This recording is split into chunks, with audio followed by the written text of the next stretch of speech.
이게 우리야 워낙 익숙해서 그렇다고는 하지만 진짜 외국인들 입장에서 보면 깊은 의문점이 생길 수밖에 없습니다. 도대체 어째서 한국은 뭐만 했다 하면 또는 만들기만 했다 하면 세계 1위를 다 휩쓸어 버리는지, 그리고 무엇보다 한국은 덩치도 작은 나라가 자국의 군사력도 어마무시한데 더해 어째서 한국에서 만든 그 한국산 무기들까지 세계 최고이며 왜 지금 한국의 방산이 저토록 강할 수밖에 없는지, 이게 진짜 상식적인 사람이라면 그 비밀이 정말로 궁금할 수밖에 없는 부분입니다. 그리고 정말 신기하게도 우리나라를 보면 현재 전세계 군사력 1위부터 10위 사이 한국보다 국토가 작거나 인구가 적은 국가도 없는 데다 그렇다고 우리가 UN 상임 이사국 국가도 아니고, 물론 우리 위쪽 친척들이 가지고는 있지만 우리에게 무슨 핵무기가 있는 것도 아닌데 한국은 세계 군사력 5위, 육군 군사력 4위를 하고 있는 데다 전세계 자주포 및 포탄과 탄약 보유량에 있어서도 세계 압도적 1위를 하고 있기 때문에 한국은 진짜 외국인들 입장에서 보면 거의 외계인 수준으로 근대 세계 역사에서 매우 희귀한 미스터리 국가입니다. 그리고 특히 요즘에는 한국의 방산이 큰 뉴스가 되면서 많은 외국인들이 아니 한국은 지금 전쟁을 하고 있는 것도 아닌데 어째서 저렇게 많은 무기들을 가지고 있으며 또 도대체 그동안 뭘 어떻게 했길래 저렇게 좋은 무기들을 그것도 다 자국 내에서 개발하고 생산할 수 있게 된 것인지 너무도 놀라면서도 또 궁금해하고 있는데, 사실 우리나라의 방산이 현재 이런 어마무시한 경지까지 오르게 된 데에는 남북이 아직 정전 상태라는 점 외에도 굉장히 독특한 국민성 등 아주 특별하고 중요한 이유들이 몇 가지 있어 함께 알아볼까 합니다. 자, 우리나라에는 자주포도 전 세계에서 가장 많고 또 전차의 수도 경기도 땅 다 뒤덮을 정도로 많이 있는 데다 포탄과 탄약의 경우 합해서 약 1000만 발 정도 되어서 우리야 뭐 그게 일주일치밖에 안 되지만 다른 나라들의 경우 거의 1년도 넘게 쓸 정도로 탄약도 빵빵하게 채워져 있는데, 여기서 한국이 정말로 무서운 점은 저게 단지 그냥 보유만 하고 있는 게 아니라 전부 다 5분이면 출격할 수 있는 실제 전력인 것에 더해 무엇보다 후방에서는 저 많은 물량을 계속해서 쏟아낼 수 있는 미친 제조업 역량을 가진 거대한 군수 공장들이 지금도 쉴 새 없이 돌아가고 있다는 점입니다. 그리고 바로 그 점이 전 세계에서 현재 한국이 가지고 있는 유일하면서도 가장 무서운 강점입니다. 예를 들어 다른 나라에서 우리가 현재 가지고 있는 무기들, 그 중에서도 대표적으로 우리의 K2 전차를 개발한다고 가정했을 때 그게 얼마나 불가능에 가까운 도전인지 한번 살펴보겠습니다. 이걸 좀 쉽게 비교를 하기 위해서 예를 들어 여기 두 개의 국가가 있습니다. 꽤 성공적인 개발 도상국과 원조 강대국. 그래서 먼저 꽤 큰 경제 규모를 유지하고 있는 동남아의 어느 국가가 있고, 또 한편에는 왕년에 정말로 잘 나갔던 군사 강국인 유럽 국가가 있다고 쳐보겠습니다. 그냥 편의상 그 두 국가를 인도네시아와 영국으로 부르겠습니다. 예를 들어 인도네시아 같은 국가에서 우리나라 K2와 같은 그런 최신식 전차를 직접 개발을 한다고 가정했을 때 사실 그건 앞으로 약 10년을 엄청난 돈과 시간을 쏟아붓는다고 해도 그 성공 확률은 거의 0%에 가깝습니다. 왜냐하면 그건 단지 돈이나 시간의 문제가 아니기 때문입니다. 혹자에게는 이 K2가 그냥 아주 두꺼운 철로 만든 바퀴가 여러 개 달렸고 가운데 그냥 길다란 포만 달아놓은 창문 없는 거대한 강철 두꺼비 트럭처럼 보일 수도 있는데, 문제는 인도네시아가 우리 K2와 비스무리한 전차를 만들려고 해도 사실상 그 전차에 들어가는 약 수천 개의 부품들 가운데 거의 전부를 일단 외국산 부품에 의존해야 하고, 그리고 그 각각의 부품들이 서로 조립되어 제대로 작동하게 하는 데에만 짧게 걸려도 10년, 만약 길게 걸리면 20년이 훌쩍 넘게 걸립니다. 무기 최적화가 아니라 그냥 대충 굴러가게만 만드는데 그렇습니다. 그리고 정말 하늘이 도와서 기적적으로 그 모든 노력이 성과를 발휘하게 되어 꽤 적당한 수준으로 작동하는 전차로까지 만든 다음 이제 인도네시아가 그걸 국산화하려는 과정을 거치려면 그것 역시 아무리 짧아도 최소 10년에서 15년의 시간이 소요됩니다. 또는 50년이 된다 해도 그 국산화 부분은 아예 불가능할 확률이 높습니다.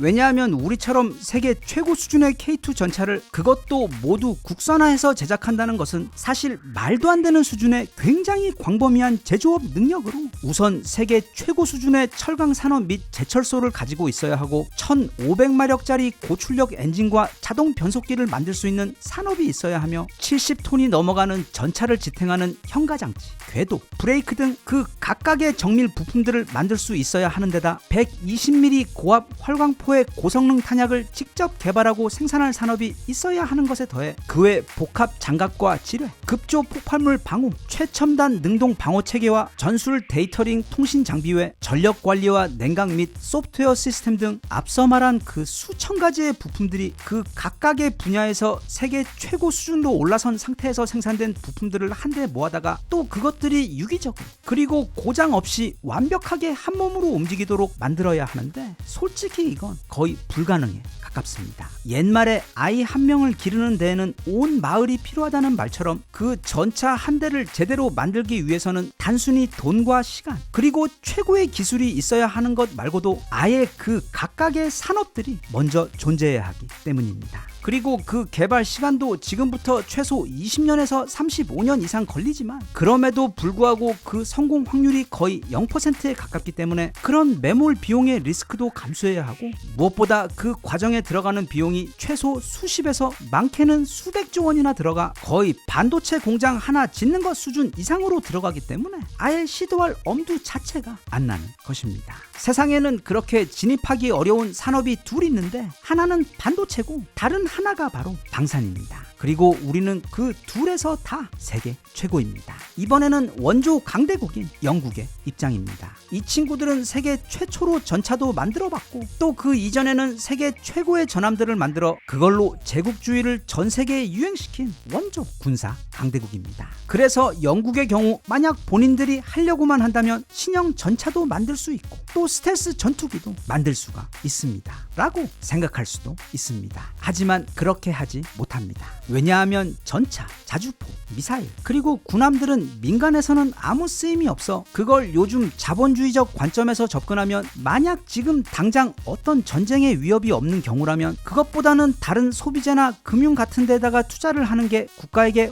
훨씬 더 이득이다 라고 생각하기 때문입니다. 아니면 국내 복지 정책에 투자를 해서 국민들에게 인기와 표를 얻는 것이 정치적으로 훨씬 더 이득이기 때문에 그 돈, 복지, 정치적 인기 대신 신형 무기를 개발하고 생산하는 건 자본주의적으로 단가 자체가 안 나오는 투자입니다. 그리고 같은 이치로 영국 입장에서는 큰 군대를 만들어 유지하는 것 자체도 어마어마한 국방비, 즉 많은 돈이 들어가는 일이기 때문에 가급적 군대도 작게 유지하기를 원합니다. 이 모든 게 당장의 전쟁 위협이 없는 평화 상태에서 자연스럽게 그렇게 될 수밖에 없는 것인데 실제로 영국 포함 유럽은 70년도 훨씬 전인 지난 2차 대전 이후로는 사실 이렇다 할 전쟁도 없었고 또 이후에도 미국 큰형님께서 여기 이미지에서 보이는 것처럼 나토라는 동호회를 만들어서 직접 군대와 무기까지 보내주고 회비는 물론이고 방위비의 대부분을 책임지다 보니까 추가 무기 개발 의지는 물론이고 큰 군대 보유의 필요성까지 느낄 수가 없는 데다 거기에 더해 무기를 개발하려면 주변 나토국들의 눈치까지 봐야 하는 상황에 더해 또 거의 지난 70년 가까이를 손을 놓고 있다 보니까 독일의 라인 메탈이나 일부 프랑스의 군수 기업들의 예를 제외하고는 그 사이 무기를 개발하고 생산하는 데 필요한 관련 산업들은 이미 진작에 다 퇴화하고 사라져 버렸고 또 정부 예산도 이미 복지 등 다 어디엔가 쓰임이 정해져 있어 여기서 갑자기 신형 전차를 개발하겠다며 100조 원, 200조 원을 쓰겠다고 했다가는 국민들의 엄청난 반발까지 예상되어 갑자기 투자를 할 수도 없는 상태이기 때문에 이제는 기술도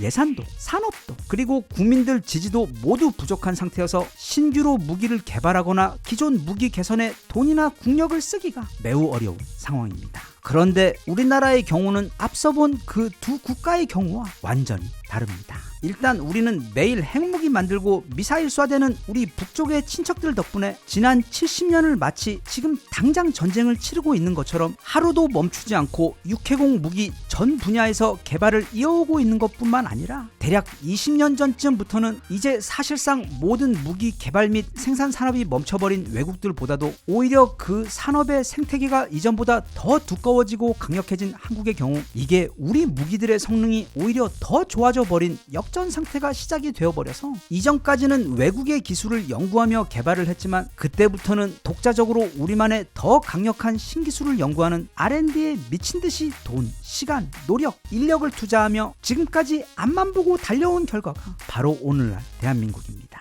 여기에 더해 한 가지 우리나라가 정말 웃긴 것은 다른 나라들의 경우 무기 개발에 큰 돈을 투자를 한다고 하면 왜 복지를 줄이냐며 뭘 깎냐며 데모를 하고 반대를 하는데 우리나라 사람들은 마치 신형 아이폰을 기다리듯이 우리의 신형 전차, 자주포, 그리고 잠수함과 전투기 소식을 기다리고 있고, 그런데 만약 그 성능이 부족하면 왜 아직도 성능이 이것밖에 나오지 않느냐며 빨리 더 열심히 일해서 더 강력한 무기를 개발하라며 다그치고 혼내는 게 바로 우리나라 국민들입니다. 그리고 또 정치인들이 무슨 복지 예산 깎는다고 해도 대부분 가만히 보고 있지만 만약 누구든 국방비 또는 우리나라 무기 개발 관련 예산을 건드렸다가는 그때는 세상 죄인 매국노가 되어 국민들의 심판을 받기 때문에 우리나라의 그 신성한 무기 개발 및 생산 예산은 제 아무리 간 큰 정치인이라도 언급조차 못할 정도로 군대 이전에 국민들 전체가 가장 무기에 진심이고 마음부터가 이미 전사인 국가이기 때문에 오늘날 이런 말도 안 되는 수준의 군사 및 방산 초강대국 한국이 되어버린 것입니다. 전 세계 어디를 봐도 현재 우리나라와 같은 수준의 이토록 완벽한 무기 산업 시스템을 갖추고 있는 곳은 없습니다.